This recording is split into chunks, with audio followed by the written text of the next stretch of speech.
রুই মাছের কুরমা বানাবো আমি। রুই মাছের কুরমার জন্য প্রথমে এখানে 5 পিস রুই মাছের টুকরো নেওয়া হয়েছে। দিয়ে দিব একটু হলুদের গুঁড়া, একটু মরিচের গুঁড়া দিয়ে এটাকে মেখে 10 মিনিটের জন্য রেখে দিব। হালকা একটু তেল, একটু লবণ দিয়ে এটা মাখায়া মাখানো শেষ হয়ে গেছে। এটা এখন 30 মিনিট রেখে দিতে হবে। পরিমাণ মতো তেল দিয়ে দিলাম, মাছটা করে দিলাম প্যাকেট করে। যেহেতু কুরমা রান্না করব এর জন্য সরষের তেল দেওয়ার চেষ্টা করবেন। মাছ ভাজা কড়াইতে আরেকটু তেল দিয়ে দিলাম, দিয়ে দিব পেঁয়াজ কুচি,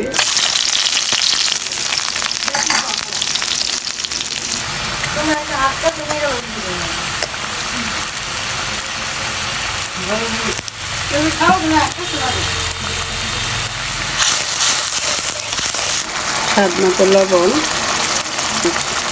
গুঁড়া মরিচ, হলুদের গুঁড়া, জিরার গুঁড়া,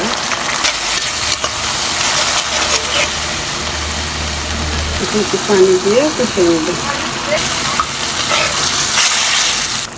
যে মশলাটা ভুনা হয়ে আসছে, এখন আমি মাছগুলো দিয়ে দিব। আগে থেকে হালকা ভাজা মাছ দিয়ে দিলাম,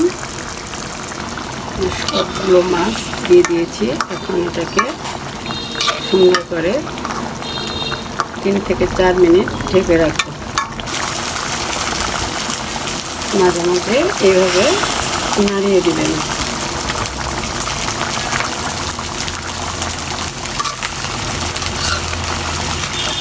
নিচে লেগে না যায়।